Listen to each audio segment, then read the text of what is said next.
Hello, Express viewers. I'm Flora Swai, and today we will be talking about how creative industries are driving growth, culture, and innovation across two major regions in two continents, that is the United Kingdom and India. The British Council is coming up with a new initiative called the Creative Convergence to be held on the 29th and 30th of January at the British Council in New Delhi.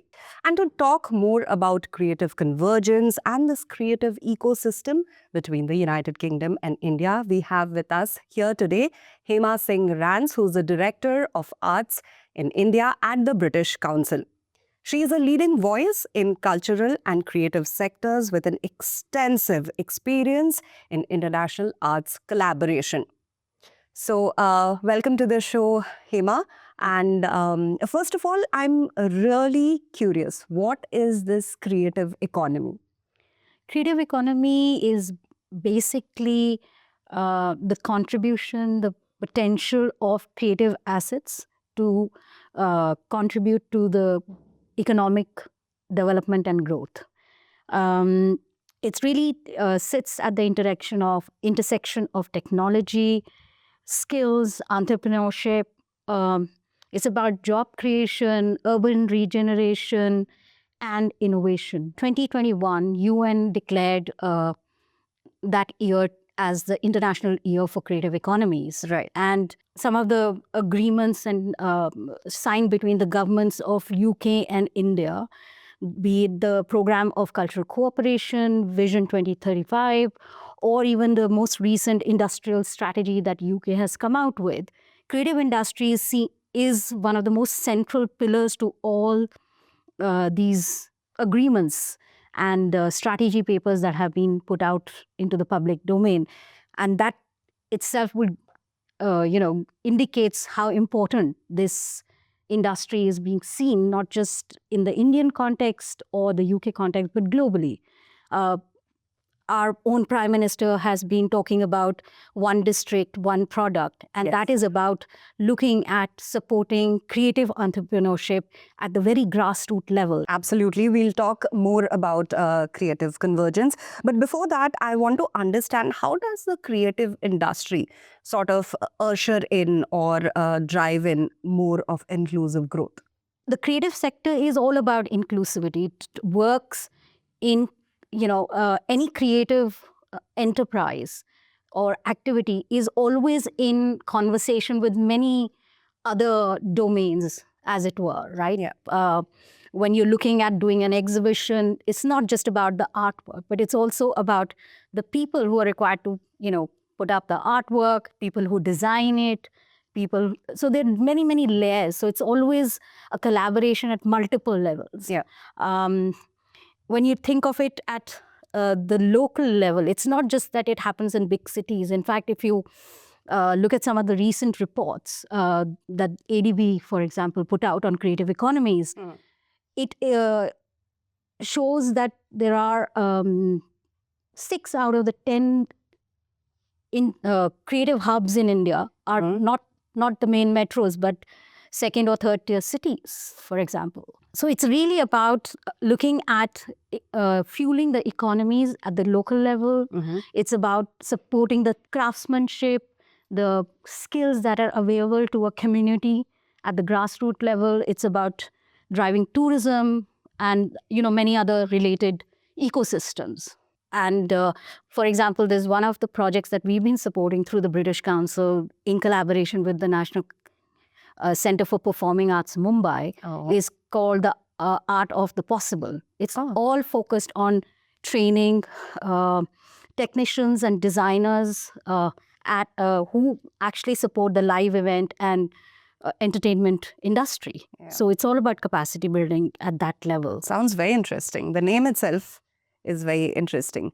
At the same time, I want to understand, how do creative enterprises sort of balance the cultural integrity along with long-term sustainability? So cultural integrity and sustainability really are probably two sides of the same coin. Really? They're not opposites. Okay. Right? Unless there is it's not about being in competition but in collaboration. So unless there is respect for mutual respect for what each one brings to the table, a creative enterprise cannot happen, right? Sustainability has to have a strong integrity underlying the practice. Only then it's sustainable, only then it's exclusive. So to my mind, they're not two different entities. It's the same thing. So integrity will drive sustainability naturally. Of course. At the same time, I also want to talk about cultural collaborations. Why do you think cultural collaborations are so pivotal in in today's interconnected creative landscape? Like you said, we're so interconnected, right? And we live in such a volatile and tumultuous period, yet we are very interconnected. So we are impacted by what happens in one part of the world as much as another part of the world gets impacted by what's happening to us. Hence, it is also a moment when we need a lot more trust, understanding, mutual respect to be integral to anything that we're doing. And I think for any kind of cultural collaboration to really materialize and have the right kind of outcomes and impact, it's really critical that at the heart of the collaboration is a mutual respect, a desire to grow together. So collaboration really sits at the heart of it. I mean, it's something that cannot grow in isolation. It is constantly about people being right kind of people being in conversation with each other so that they can mutually grow and collaborate and build upon build upon their own expertise, learning and exchanging from each other. And especially because the global challenges that we are looking at today, be it climate change, be it sustainability, these are all across the world. It's the same challenges we are facing. So in a moment like this, it is very vital that people work collaboratively. It's like, when they're together and imagining a future which addresses some of these challenges. So instead of working in your own silo, if there are two minds that come together, you can think better. You can get far much wider perspective, and you can probably work around it much better. Absolutely. Because we are talking so much about collaboration, I also want to understand that, do you think that somewhere cross-cultural collaborations have more impact as compared to, let's say, working in a single market scenario? I think that goes without saying. Simply, if I just share some figures with you at this point, through our collaborations here in India, the British Council touched almost 226 million people across India, across 11 states. Just between April 24 and March 25, we reached 27 million people through our various programs and collaborations. There is no doubt that if you're looking at impact, and if you have to work with a wider ecosystem, because no one single market can give you the numbers. And, just given the sheer numbers in our country, you have almost 65% of youth population, young population. We have the largest population in the world, 1.4 billion. So, we definitely are seen globally as a very important and big market when it comes to the creative enterprise, creative sector in terms of even consumption. Of course. But at the same time, do you think it sort of poses a risk of preserving the cultural authenticity when cultural collaborators are working across borders? Not really, because I think at the heart of it, there has to be a mutual respect for each other. Of course. And each other's practice, and recognition that each one as a collaborator brings value to the what's being created. So I think it's about enriching. When two cultures come into conversation with each other, when two people kind of engage with each other, I think it enables enriching each other's culture, each other's practice, understanding of each other as well. So I think these people to people links that happen through cultural enterprise are more about building stronger understanding of each other and trust. And it's like building a bridge. So It's very poetic, actually. yeah, so I see people to people links as a very integral part of collaboration. And I think I would say you do go in with a certain level of awareness. There's no doubt about it. So now moving on to the bigger picture questions, because we are talking about two great countries. In terms of creative collaborations between the United Kingdom and India, how do you see the creative collaborations sort of reflect the strengths of both the countries? So the India-UK creative industries collaboration is all about partnership. It's about mutual growth and shared expertise. To my mind, when two of these great countries come together, they bring scale, they bring diversity and a deep cultural traditions which inform this relationship. And when you combine these at the global to the global networks, the policy frameworks, and bring in infuse it with creative innovation, it creates a wonderful impact, which is very meaningful. And when India and UK come together, I think what they can bring is models that can be globally relevant.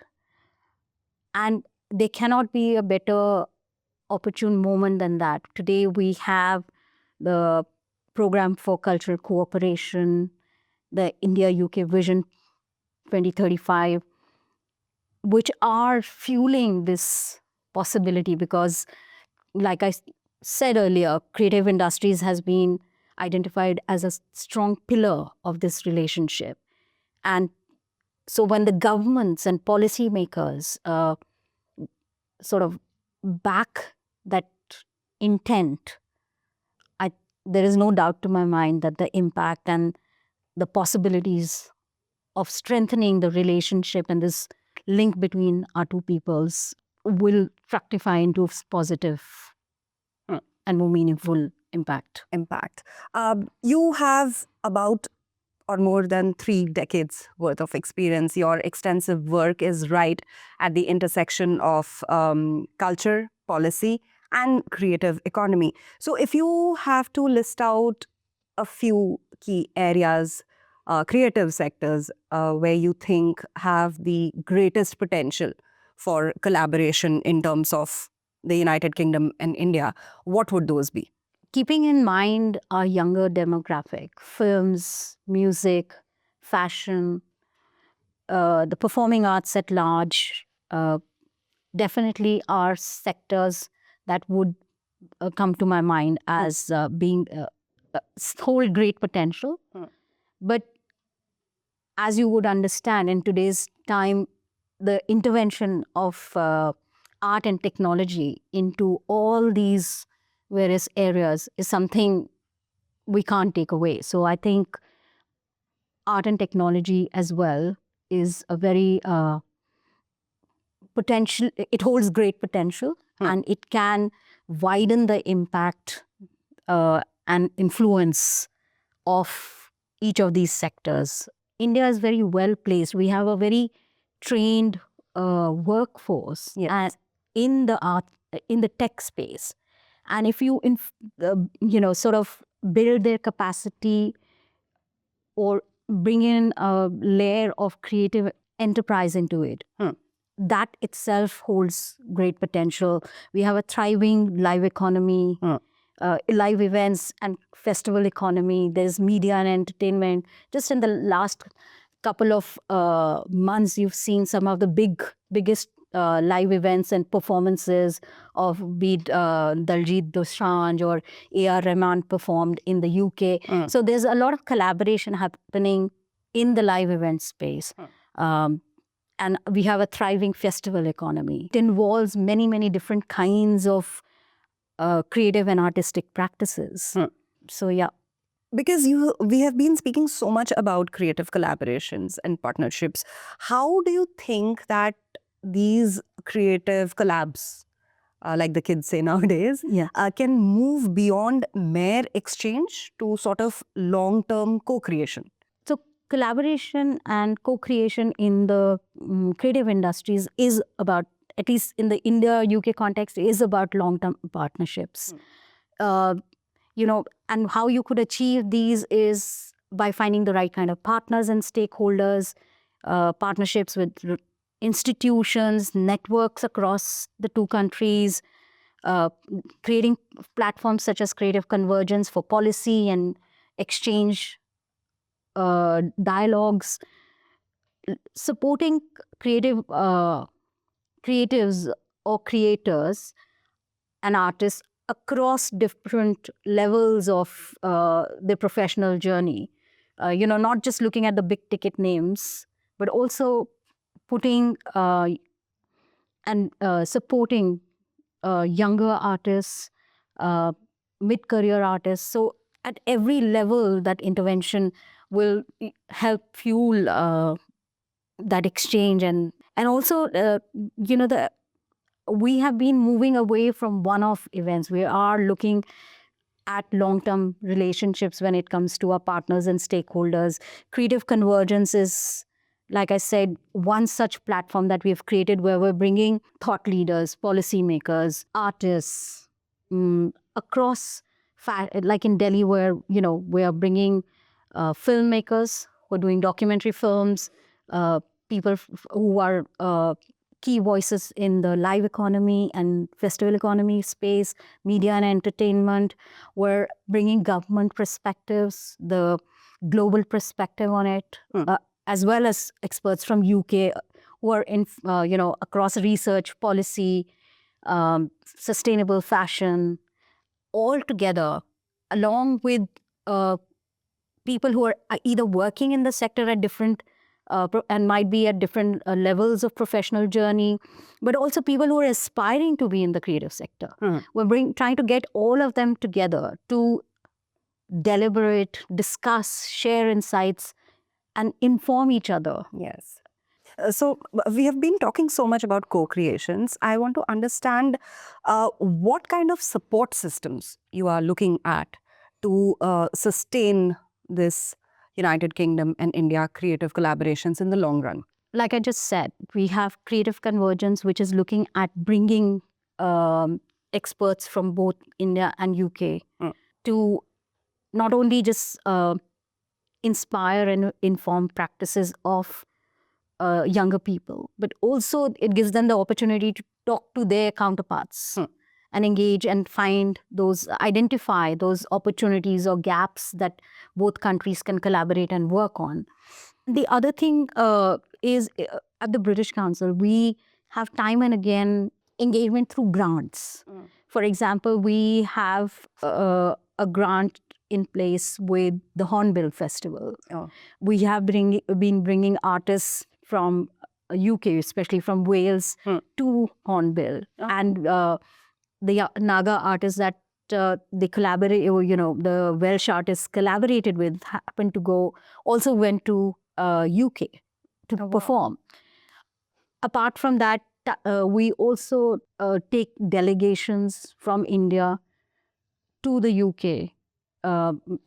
One example I can give you is we are within Creative Convergence. There is a panel we are doing talking that looks at how to unpack the opportunities of the film co-production treaty between India and UK for the documentary sector. And as part of that, we are also looking to identify there's been an open call and there's some selection that's been happening to identify one documentary filmmaker from India to go and attend Sheffield Meat Market, where it's a congregation of documentary filmmakers, producers, funders. So trying to open up those kind of opportunities. So for us, it's a ongoing process of putting creators and thought leaders, experts in conversation with each other, whether it's here in India, whether it's taking in people from India to UK, to find those opportunities. Because when you see, when they come together, they best understand the space and they will find opportunities to collaborate, co-create. So we are just looking to be that enabler, the person who makes, like, it's like when you, just being a catalyst. When you connect two people, and then magic happens. It's something like that. Absolutely. Before we let you go, and I cannot let you go without talking more about Creative Convergence, and it looks like you have a full calendar here. How does Creative Convergence embody the themes of innovation, inclusion, and inspiration? Policy, we're looking at films, we're looking at live economy, we're looking at media and entertainment, sustainable fashion. And alongside all these conversations, where we've invited a host of experts, not from India, from the UK, and research, how research informs creative industries, how it can help create better policies, better informed decisions around bolstering creative industries and creative economy. So all this alongside, we're also curating an immersive experience, which is like a pop-up of what is happening in the creative sectors, what are the creative entrepreneurs doing. So a showcase of that. There are workshops, there are pitching sessions. So there's lots of interactive activities. So it's not just about people being in conversation, but it's also about people engaging and learning as part of that. We are also looking to talk about the state level, how the regional level, the states are looking at creative economy, what's informing their engagement, and how are they looking to support? What are the areas they're identifying? So we're also looking at the regional. We're not just looking at a national perspective at Creative Convergence. It's also looking at the regional level. It's looking at technology. It's looking at a whole spectrum of themes and top areas which are very critical to building strong collaboration between the two industries in India and the UK.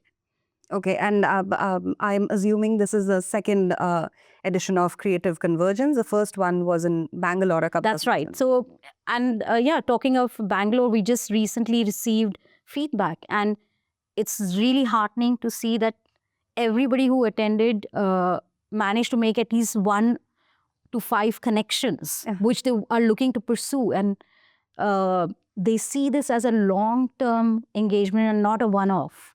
So this is so heartening when your own audience and your participants are viewing this dialogue as a long-term initiative and not something, which just happens and then it's a one-off event kind of thing.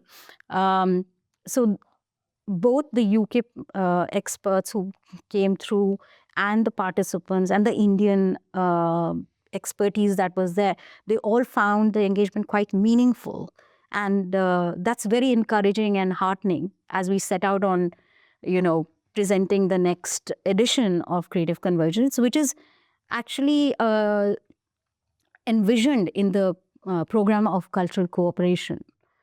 And I think the other thing that I would highlight here is that when we are curating these, we are looking at bringing out or basing the conversations around the cities we are in.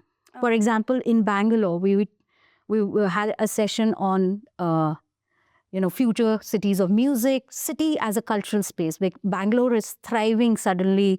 You have the Haba festival which happened. They are doing things on the weekend. There are a couple of very interesting venues like the Bangalore International Center where we were presenting Creative Convergence, and now you have Sabha. So there's lots of activity which is happening. So it was also about capturing the energy of the place where we were, bringing in experts from across India because it was not just about sharing with Bangalore what was happening in Bangalore, but also what's happening in Delhi, what's happening in Nagaland, and wherever else. And in just coming to the point of what the content there was, we focused on tech, art and tech. We focused on future music cities. We focused on city as a space, cultural space. Of course, we had the local enterprise, creative enterprises present their work.